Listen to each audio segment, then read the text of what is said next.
Et on poursuit avec Xavier Aimant. Surprise, normalement c'était Rémi Tel. Et bien finalement, vous aurez Xavier Aimant à nouveau. Bonjour et merci d'être avec nous ce matin. Merci, j'espère que ce ne sera pas une trop grosse déception pour les Non, auditeurs. c'est une surprise, Xavier. Bon, on a hâte de retrouver Rémi Tel aussi s'il nous écoute.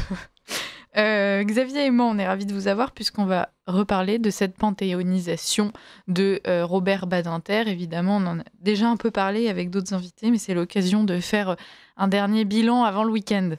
Oui, alors tout à fait, la France aujourd'hui n'a pas de gouvernement, le régime s'enfonce dans une crise politique de plus en plus profonde, qui tourne même à la farce tragicomique, et la Ve République semble à bout de souffle.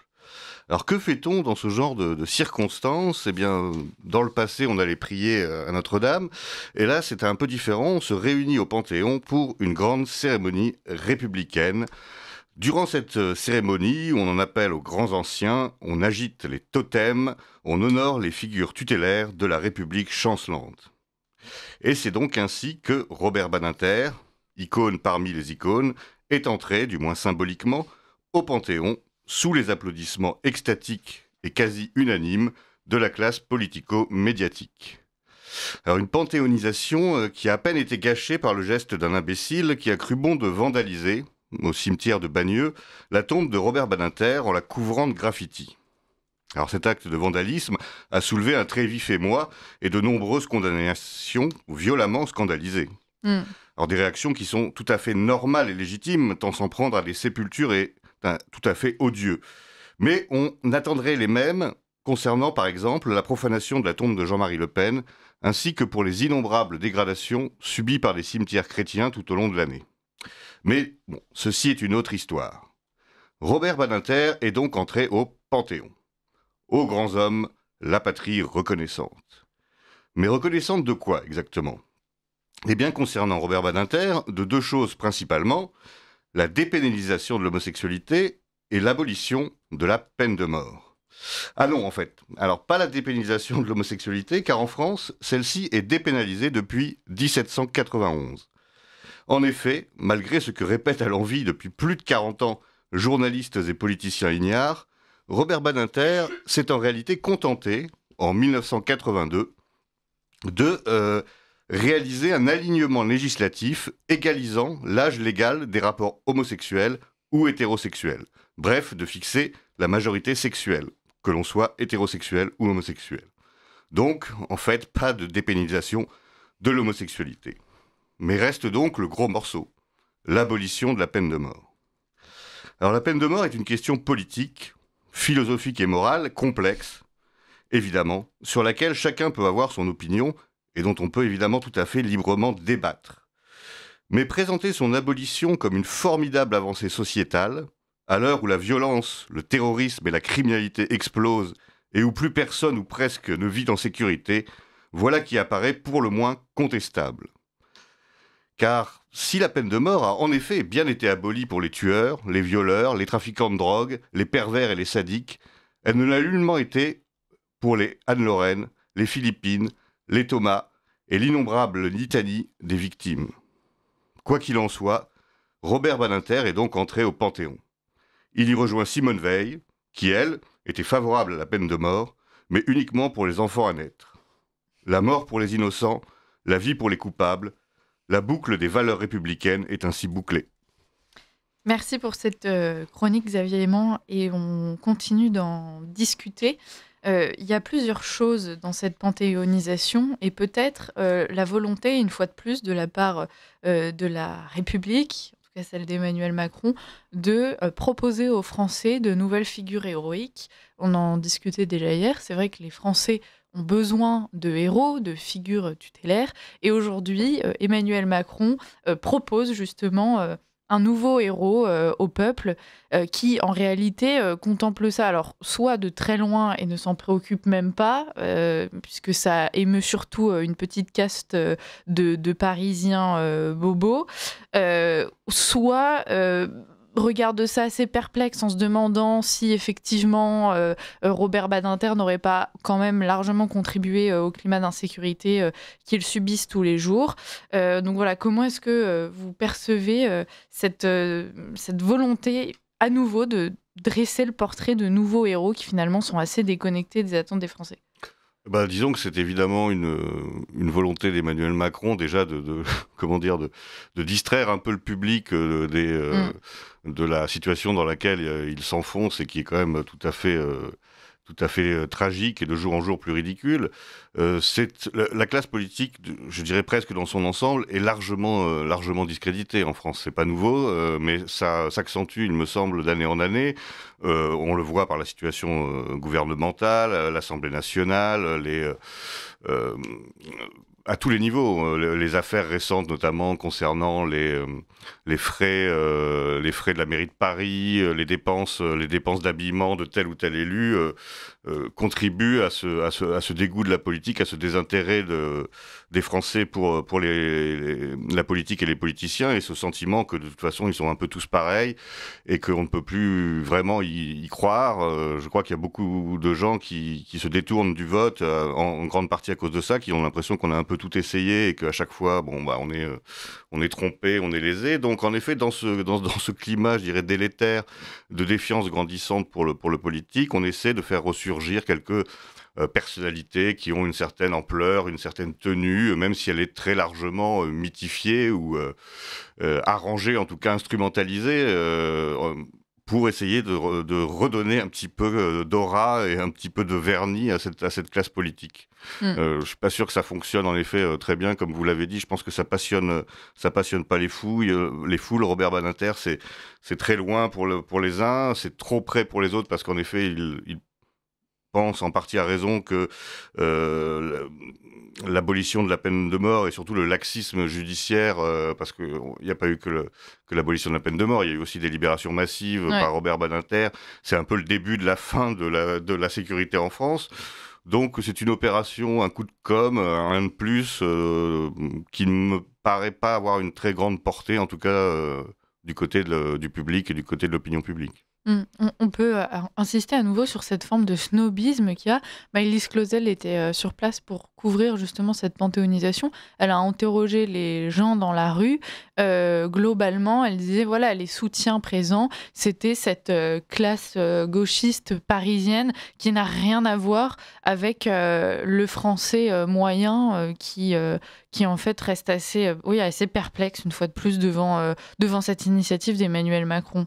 Oui, bah ça renforce cette idée de déconnexion Ouais. entre les pseudo-élites et la population. Ils se glorifient entre eux finalement. Ils se glorifient entre eux, ils s'auto-célèbrent, ils s'auto-félicitent, persuadés d'avoir été des grands précurseurs, des grands humanistes, pour avoir sauvé la tête de quelques personnes. Ils s'assoient sur toutes les conséquences délétères de ces choix. On a l'impression vraiment...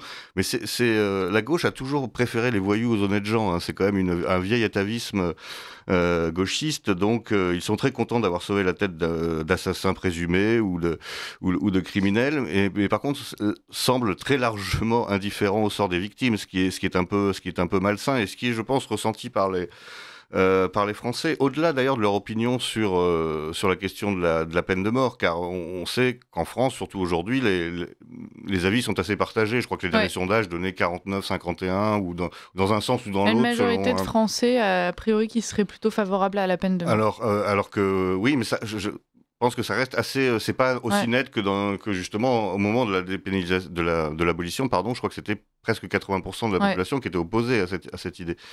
Donc on voit que les gens ont pas forcément un avis très tranché là-dessus, mais en tout cas ce qu'ils demandent, c'est plus de sécurité, et surtout plus de prise en compte de la victime, du côté de la victime, et pas toujours chercher des excuses, des explications à des faits qui sont souvent intolérables, voire insupportables. Oui, ça, parce que Robert Badinter, finalement, il s'inscrit dans un mouvement très général à gauche, vous l'avez rappelé, de défense des agresseurs, de toujours rappeler la condition humaine, la façon dont elle pourrait être affectée par des facteurs extérieurs.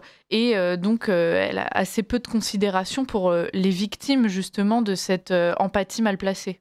Oui, et c'est le déséquilibre, hein, parce que qu'on prenne en compte partiellement, évidemment, les circonstances, qu'on se soucie de la personne humaine, Mm. même du délinquant ou du criminel, ça peut se concevoir, mais il ne faut pas que ce soit déséquilibré par rapport aux soins et à l'attention qu'on porte aux victimes.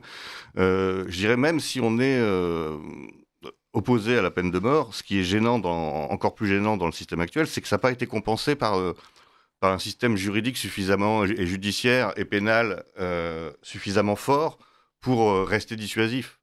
Donc on a vu que justement ça a ouvert la porte à des crimes de plus en plus violents, à un ensauvagement du quotidien, parce que en effet la peur de la peine capitale n'existe plus. Et je pense que certains disent que ça n'est pas dissuasif. Moi je pense que au moins ça a cette qualité-là, même si encore une fois on peut discuter de plein de choses sur le bien fondé de la peine de mort, mais comme il n'y a plus on va dire cette sentence définitive et que derrière les sentences sont de plus en plus légères, forcément, il y a ce sentiment d'impunité qui envahit les criminels et qui en effet se disent bon bah de toute façon maintenant un coup de couteau, sauter à pieds joints sur la tête de quelqu'un, ça ne me portera pas préjudice jusqu'à me mettre en danger moi-même. Donc évidemment, ça participe de cette explosion de la violence qui est quand même assez terrifiante. Oui. Et quand bien même certains douteraient du caractère dissuasif, ça évitait au moins les récidives, ce qui était déjà pas mal. On a Emmanuel Macron qui s'est rêvé grand orateur qui expliquait Robert Badinter, c'est la vie juste, partout et toujours défendre ce droit de chacun à devenir meilleur, partout et toujours rendre l'homme plus libre. On a l'impression qu'une fois de plus, et en fait c'est pas qu'une impression, affirmons-le, Emmanuel Macron tente son gros coup de com', en profite pour sortir des mots magiques, vie juste, partout, toujours, libre, homme libre, et quand on lit ce tweet, on ne comprend même pas en fait où il veut en venir. C'est-à-dire qu'il y a toujours cette poursuite de la formule avec si peu d'intérêt pour le fond des choses qui est assez effrayant, surtout de la part d'un chef d'État. Ah bah c'est totalement creux. C'est-à-dire qu'il pourrait dire ça d'à peu près n'importe qui. Si on ne sait pas que c'est Robert Badinter, ça peut être un grand écrivain. C'est vraiment des grands mots, des grandes envolées qui se veulent lyriques et qui sont juste creuses, mais à l'image du personnage qui est qu'on nous a vendu comme un type extrêmement brillant, mais qui en fait est assez vide, est assez peu capable même d'art oratoire ou de ça ne prend pas, ça ne prend jamais avec même quand il nous parlait on est en guerre, etc. En fait on avait l'impression d'un enfant qui jouait un rôle mais auquel on n'arrive pas à adhérer parce que ça fait pas sérieux, on sent qu'il n'y a pas de fond derrière et qu'en effet ce discours il l'avait préparé peut-être pour un autre, il le recycle à chaque fois. On peut dire ça, cette phrase totalement dénuée de sens, on peut la dire pour n'importe qui. C'est ça. Emmanuel Macron, il est le représentant de l'État, et donc, à ce titre, c'est aussi à lui que les Français, le peuple, a choisi de déléguer la responsabilité de sa sécurité. C'est l'une des bases du fonctionnement de notre système, c'est que le peuple choisit de ne pas se faire justice lui-même, il remet ça entre les mains d'un État, considérant que le travail sera fait. Quand Emmanuel Macron explique que il faut ce droit de chacun à devenir meilleur, il explique aux Français que leur sécurité, qui est aujourd'hui si mise à mal, ne pèse rien comparé à ses aspirations pour tout à chacun à devenir de tueurs en série, de violeurs en série, d'assassins, des petits saints, parce qu'on le sait d'ailleurs, la prison en France aide tous ces gens à devenir de belles personnalités et à devenir meilleurs. Oui, c'est assez terrible. Alors on peut évidemment, quand on est notamment catholique, on a le droit de croire à la rédemption et à la possibilité d'une rédemption, même dans des cas pires. Mais ça, c'est une question religieuse, je dirais, c'est pas une question politique. Et puis la rédemption, ça peut aussi se faire juste les derniers instants avant la mort, et puis c'est quelque chose qui peut occuper... Ça peut aussi, en effet, tout à fait se faire juste avant l'échafaud, par exemple. Mais ce qui est du point de vue politique, en effet, c'est une forme de démission, puisqu'en effet, on a l'impression que la sécurité, comme vous l'avez dit, la sécurité passe en second derrière cette possible ou cette hypothétique rédemption du voyou, de l'assassin, du criminel. Or, le rôle du politique, c'est d'assurer l'intérêt général et le bien commun. Et les cas particuliers, et très particuliers dans le cas d'une éventuelle rédemption, c'est très secondaire par rapport au bien commun et l'intérêt général qui devrait être sa préoccupation. C'est pas il n'est pas pape, hein, il est président de la République, donc il est en charge de son peuple, de le protéger et de faire en sorte qu'il puisse vivre à peu près paisiblement et sans se faire agresser dès qu'il sort de chez lui après 21h. Est-ce que vous pensez, Xavier Aimant, qu'il faudrait changer de perception concernant le Panthéon? Alors déjà parce qu'a priori, ça aurait tendance à devenir une fosse commune, puisque chaque président tente d'y apporter sa petite touche en choisissant au hasard le nom qui ira le mieux à sa classe politique. Mais voilà, est-ce que finalement, on ne devrait pas se contenter de revoir l'image qu'on a du Panthéon? Puisque quand on prend la liste, de toute façon, je pense que chacun peut considérer qu'il y a certains noms qui sont un peu difficiles à lire. Ouais, je pense que oui, il faudrait le repenser parce que c'est devenu aussi de plus en plus clivant. Mm. On choisit des personnalités qui sont pas les personnalités, on va dire, qui font l'unanimité de la France et des Français, ce qui devrait être le cas. Chacun essaie de placer, je dirais, des gens de son camp dans dans ce monument qui est devenu un peu, vous l'avez dit, une fosse commune, ou en tout cas le cimetière des éléphants, des utopies républicaines, quoi. Voilà, on visitera ça en voyant un peu tous les échecs, tout ce que la République a raté. Et ben voilà, on aura les représentants et les responsables, on pourra au moins les trouver au même endroit. C'est peut-être le seul intérêt que conserve ce lieu. Ouais, je disais il y a quelques jours, peut-être que dans quelques années, on y retrouvera Manuel Valls ou Sébastien Lecornu. Ah, tout est possible avec Manuel Valls. Voilà. Il se réinventera une Il sera peut-être dernière Premier fois. ministre demain, d'ailleurs. Tout est envisageable avec lui. Un homme surprenant. Il y a l'idée du roman national est largement rejetée par toute cette classe politique, justement, toute cette bien-pensance gauchiste, mais même du centre. S'il y a un côté un peu poussiéreux, et puis surtout, ça pourrait avoir des relents nationalistes. Alors là, mon Dieu, quelle horreur! Et en même temps, on voit qu'ils n'arrivent pas à s'en passer de ce roman national, puisque quand ils essaient de valoriser de tels personnages, et puis ensuite d'enrober même ce qu'ils ont fait dans leur vie en l'enjolivant, il y a quand même la volonté d'une réécriture, justement. Ah oui, en fait, ils ont simplement remplacé le roman national par le roman républicain. Mais en effet, c'est le même concept. C'était ça, mobiliser les gens autour de figures que l'on met en avant, que l'on choisit.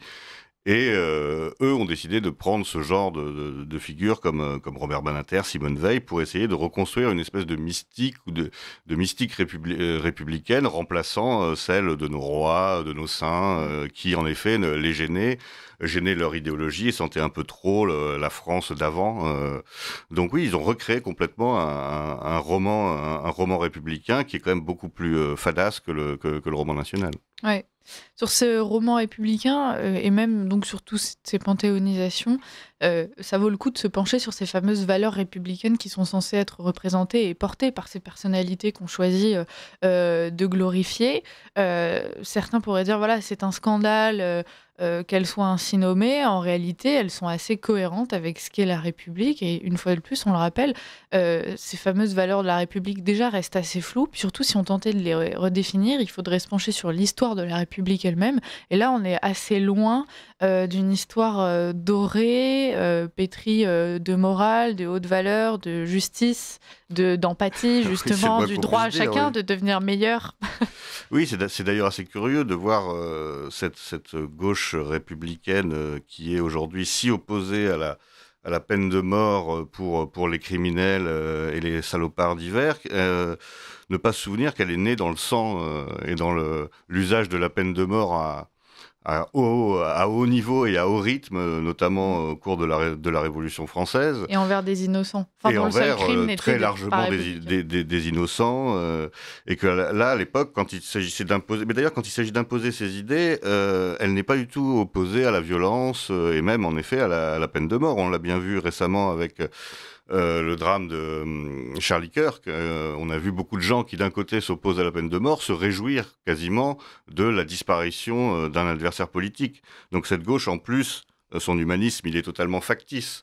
Quand il s'agit en effet de massacrer les Vendéens, d'assassiner les adversaires politiques, là il n'y a plus de morale, il n'y a plus ce sens, en effet, de l'humanité, du respect de la personne humaine, quelle qu'elle soit, et qu'elle les fait, pardon, Mm. j'y arriverai.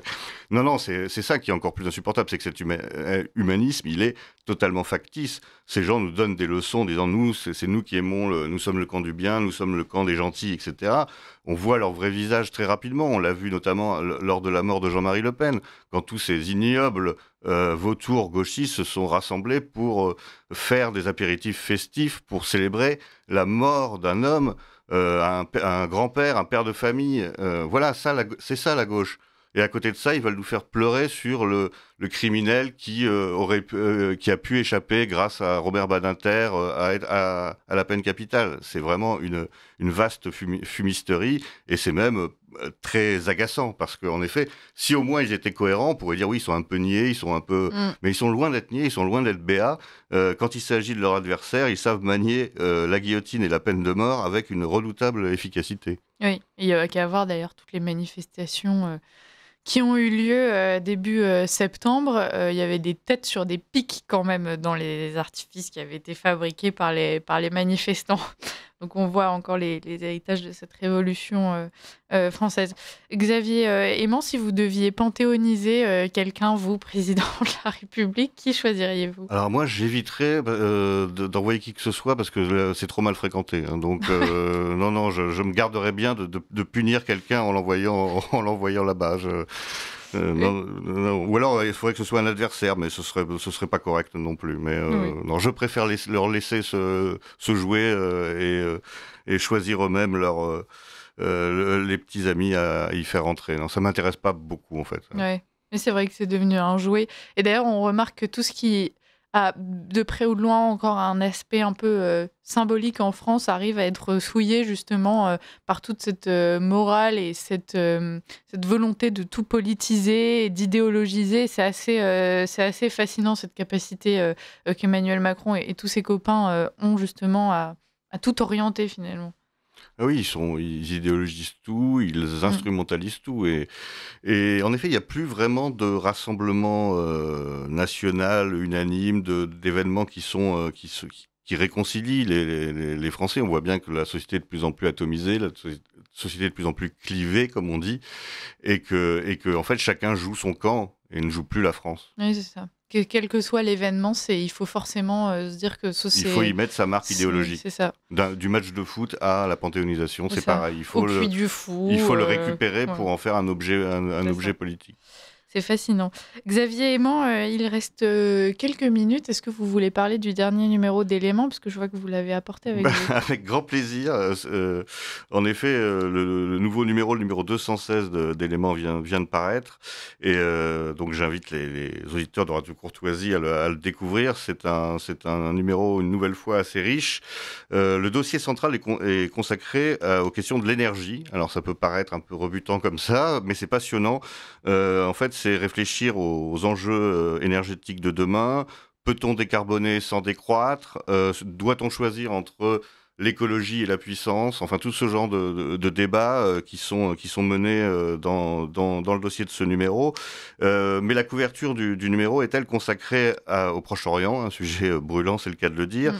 avec une entrevue avec Eli Barnavi. Alors, Eli Barnavi, pour ceux qui l'ignorent, c'est un historien israélien qui a été ambassadeur d'Israël en France et qui nous a accordé une entrevue pour parler de la situation au Proche-Orient, à Gaza, mais aussi de l'avenir d'Israël, que lui voit assez sombre, puisque, comme nous l'indiquons dans le titre, il nous a dit qu'il craignait une guerre civile en Israël. C'est un point de vue extrêmement intéressant parce que peu entendu dans les grands médias. C'est un Israélien opposé à Benjamin Netanyahou et un grand intellectuel qui se bat pour la paix et pour la solution à deux États et qui a une position nuancée et intéressante sur le sujet et surtout nuancée, ce qui est assez rare sur ce thème-là. Ouais, ça déchaîne les passions.